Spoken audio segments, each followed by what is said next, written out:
Bienvenue sur ma chaîne. Dans un entretien avec Gaston Edul, Paulo Dybala a réagi à la victoire de Lionel Messi au Ballon d'Or. Lundi 30 octobre à Paris, Lionel Messi sera sacré Ballon d'Or 2023, marquant ainsi son 8e record personnel. Avant de continuer, prends le temps de souscrire et appuyer sur la touche de notification pour les futures vidéos. Le choix des journalistes n'est pas confirmé par tous les observateurs. C'était controversé pour de nombreux joueurs selon les analystes. La Pulga ne mérite pas ce trophée. Erling Haaland devrait le remporter après une saison désastreuse à Manchester City. Nasser Al-Khelaifi réagit au communiqué du Real Madrid sur Kylian Mbappé. Il n'a pas que les critiques de Messi, il y a aussi du soutien.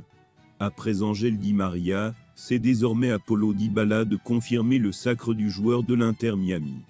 Messi est le meilleur joueur de l'histoire, mais aux yeux de beaucoup, il aurait dû gagner la Coupe du Monde, et maintenant qu'il l'a gagnée, ils disent qu'il a échoué, et le font ça. Je ne mérite pas le Ballon d'Or, c'est une grande contradiction. D'abord, ils vous demandent quelque chose, et lorsque vous l'obtenez, ils disent que ce n'est pas suffisant.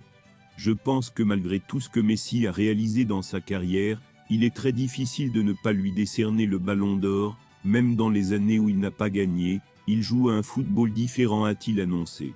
La Coupe du Monde 2022 est un thème clé pour le Ballon d'Or de Lionel Messi en 2023. Dans le cas du PSG, Lionel Messi n'était pas moi. L'Argentin se prononce certainement sur de bonnes statistiques au sein du club parisien. Il a cependant été absent lors des moments cruciaux de la saison.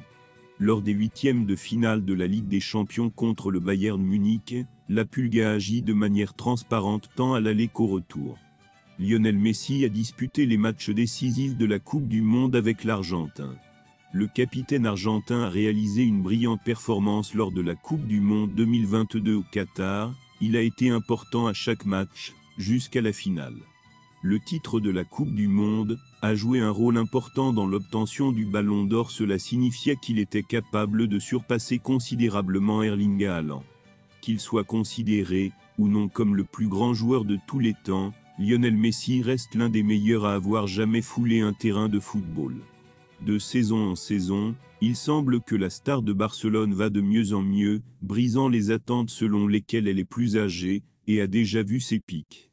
Même si Messi n'a eu que 30 ans récemment, il a toujours l'air meilleur et plus intelligent que jamais et ne semble pas ralentir de sitôt. Alors, quel est le secret de ses capacités footballistiques et dans quelle mesure réside-t-il dans son alimentation et son programme d'entraînement plutôt que dans son talent brut, inné et naturel? Comparé à son ancien adversaire de Liga Cristiano Ronaldo, connu pour son entraînement intensif, Messi n'est pas en bonne forme physique. De son côté, il doit suivre un programme d'entraînement cohérent et être sous la supervision de ses entraîneurs. Pinata dit que l'entraînement de l'Argentin vise principalement à préparer sa silhouette pour l'action. Avant chaque partie, il se concentre sur l'augmentation de son agilité et l'amélioration de sa vitesse linéaire. Pour développer la vitesse, votre entraînement est divisé en plusieurs sections avec des exercices différents.